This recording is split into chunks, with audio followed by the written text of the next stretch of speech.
obviously you have a whole new category of the industry subject to regulation that certainly wasn't the case prior to Dodd-Frank.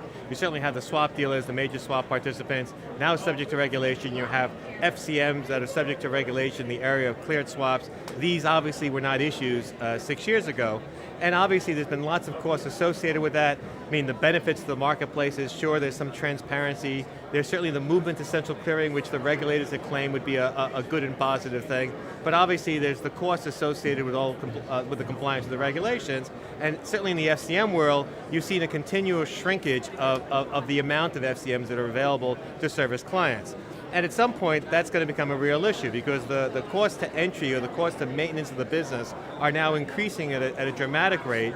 And the question is that most big investment banks, the profitability or the lack of profitability of the FCM unit is becoming a problem. So I think we'll continue to see that pressure. The swap dealer regulations have had an impact on the FCM business in general. And at some point, someone's going to have to stop and sort of say, does this all make sense, and what can we do to reduce the pressure on FCMs? As an attorney who follows this business pretty closely, it sort of bothers me to see the number of actions being brought against firms for breakdowns in the reporting of swaps, breakdowns in this kind of reporting, that kind of reporting. It may seem simple to simply say, let's start reporting and get it right, but it really is quite complicated.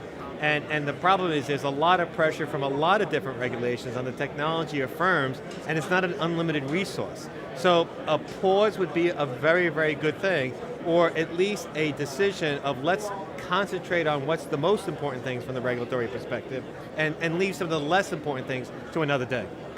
Since 2008, our firm has actually responded to regulation by devoting more resources to helping firms and helping our clients comply with the changes required by Dodd-Frank and other regulation.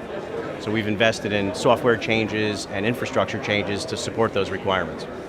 So regulation has been a positive force for us to explore and build out our new FIS derivatives utility business.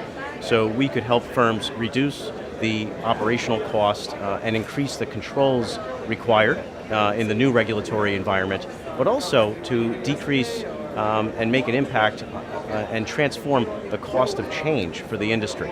So instead of having each firm make regulatory and market changes and software upgrades one by one and making those changes alone, we can actually make those changes once across the entire industry for all utility customers and ultimately reduce the cost, effort, and risk associated with managing regulatory change.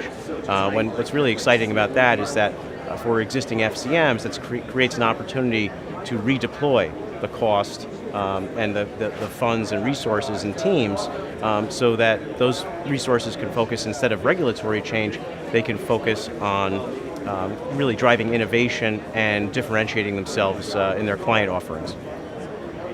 Over the years, as regulations have changed, what we've seen the biggest impact in is with our customers who have multiple trading groups and maybe historically have had multiple trading systems that they were using.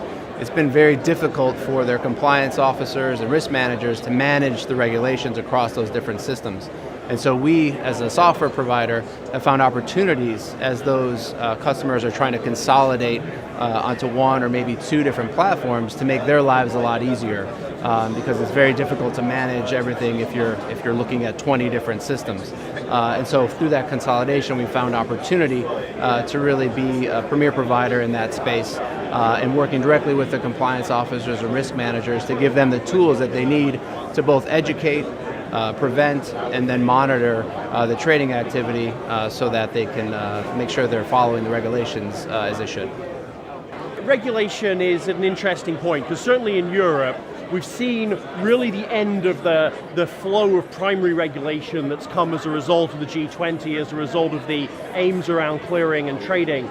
But what we're now seeing is the painful process of implementation, of working out what that really means for our industry, for ourselves, for our customers. And that's been evidenced by a set of challenges in delivering that legislation in a proportionate and meaningful way.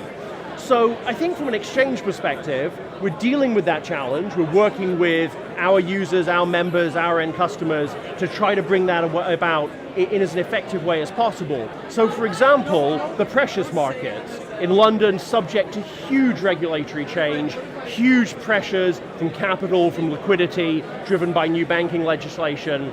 And at the LME, we're launching our LME Precious product in cooperation with the World Gold Council and a number of the dealers, because they came to us and said, look guys, we're going to be impacted by this. What can we do to build a solution together? So ultimately, I think we are now at a stage where we understand where we're going, we're working on implementing that, and we are actually seeing some business opportunities for the exchange sector and hence for our members and our customers, which are going to arise from it. So I'm more optimistic than I was last year, and I think it's an interesting time for the industry.